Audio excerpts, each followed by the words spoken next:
In the 4.6 billion year history of Earth's ecology, our human civilization is only a tiny fraction, akin to a shooting star that dazzles briefly in the vast expanse of the universe. So, besides us, have there been other civilizations that existed on Earth? The answer is definitely yes. Ancient civilizations not only existed but also left us countless mysteries to unravel. In this episode, let's talk about an ancient civilization that was once believed to be created by extraterrestrials or gods. The Sumerian civilization. When it comes to Sumerian civilization, we have to mention Zechariah Sitchin, a historian from Azerbaijan.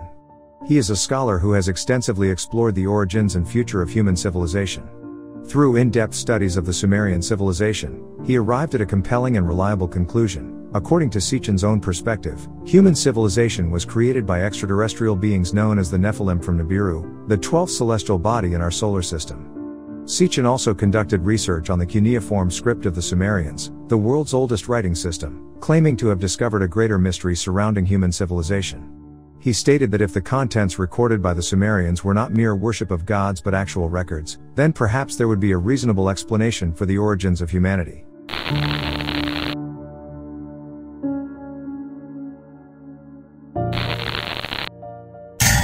The oldest writing system in the world.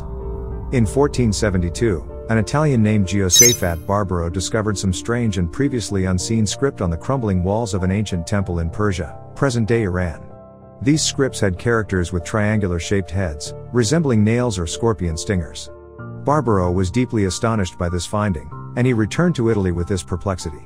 However, at that time, no one showed interest in his discovery in Iran, and people quickly forgot about it. Over 100 years later, another Italian visited this place, and he was Pietro della Valle. Della Valle transcribed the inscriptions on these ruins and confirmed that they were ancient Mesopotamian script. He brought his discovery back to Europe.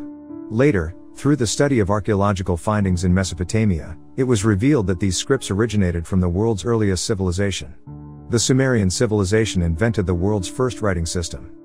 Until the 20th century, there was a man named Zechariah Sitchin who offered a completely different interpretation of these texts. He claimed that these writings documented myths of human origins and who created humanity.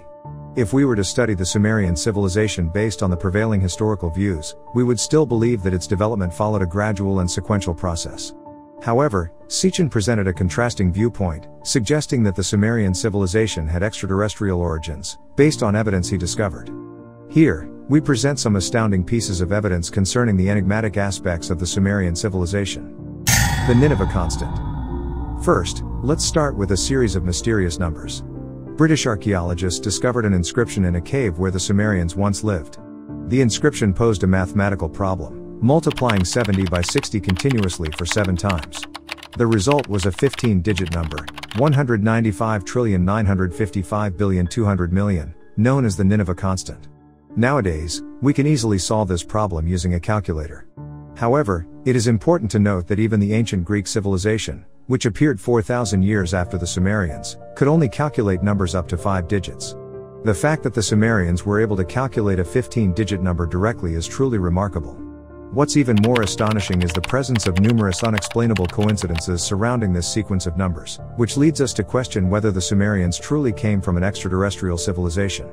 The first coincidence: our day on the Earth is equal to 86,400 seconds, and this Nineveh constant is exactly equal to 2.268,086,400 seconds, which is 2.268 billion days, which is also equal to more than 6.2 million years. The second coincidence: currently, we know that the positions of the Earth's 2 polar axes are constantly moving every day. Approximately every 26,000 years, or 9.45 million days, these axes return to their original positions. This astronomical phenomenon is called precession. Interestingly, the Nineveh constant is exactly 2.268 billion days, precisely 240 precessions. This is not only a numerical coincidence but also incredible because thousands of years ago, the Sumerians already had the concept of precession. The third coincidence: the orbital periods of various planets, satellites, and certain comets within the solar system are all factors of the Nineveh constant. When dividing the Nineveh constant by the number of conjunctions for each planet in the solar system, not only does it divide evenly, but the calculated orbital periods of these planets closely match the results obtained today. For example, Mercury 88 days, Venus 225 days, Mars 678 days, Jupiter 4,333 days, Saturn 10,759 days, Uranus 30,684 days, Neptune 60,189 days, Earth 365 days. These astonishingly precise numerical alignments raise suspicions about the origins of the Sumerians and how they came to possess this knowledge. It inevitably leads one to wonder where they acquired this information. Could it be possible that this information came from beings in different dimensions or life forms? Sumerian astronomy. In 1977, the United States launched the Voyager 2 spacecraft for interstellar exploration. It visited Uranus in 1986 and Neptune in 1989, transmitting back to Earth some close-up images of both planets. But here, a question has been raised: is this truly the first time that humanity has observed Neptune in such close detail?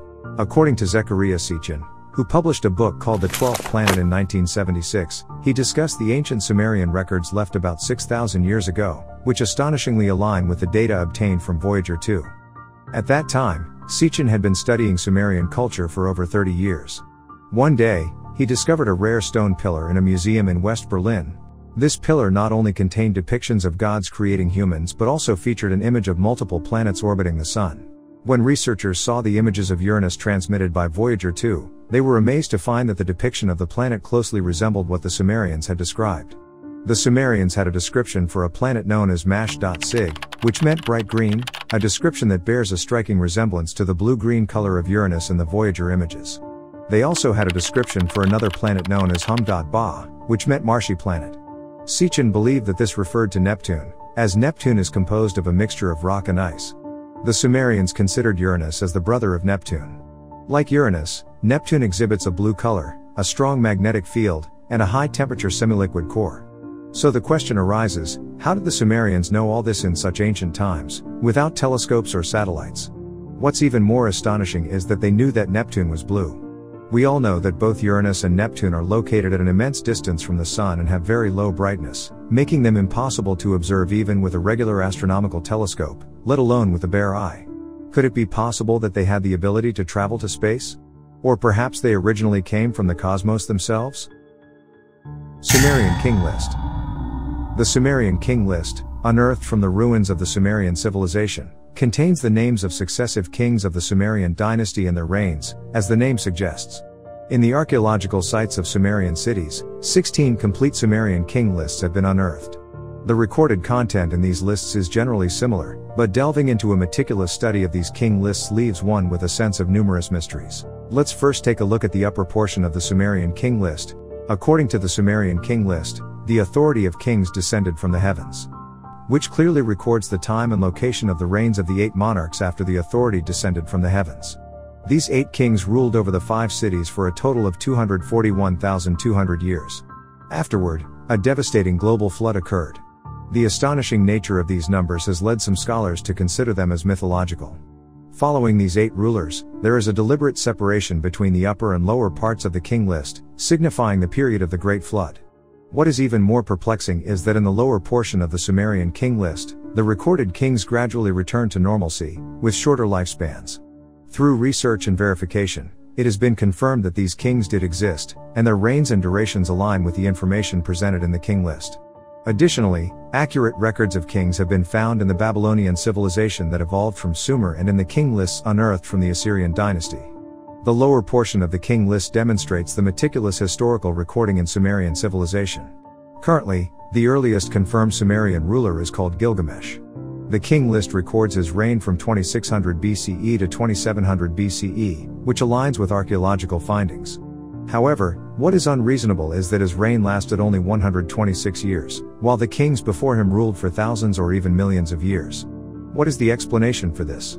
According to the records, Gilgamesh, the ruler, was a half-human, half-divine figure.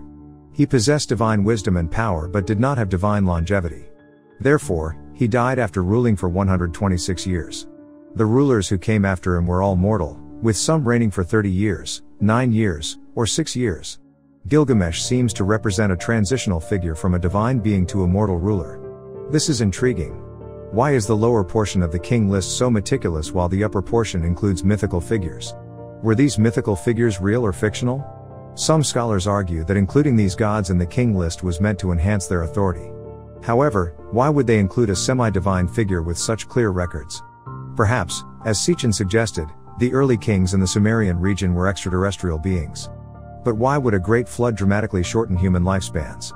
To this day, the scientific community has not provided a reasonable answer to this question.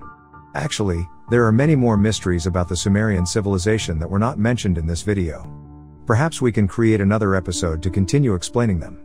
Regardless, the brilliance and splendor of the Sumerian civilization are among humanity's most precious treasures. I believe that all these mysteries will gradually become clearer with time.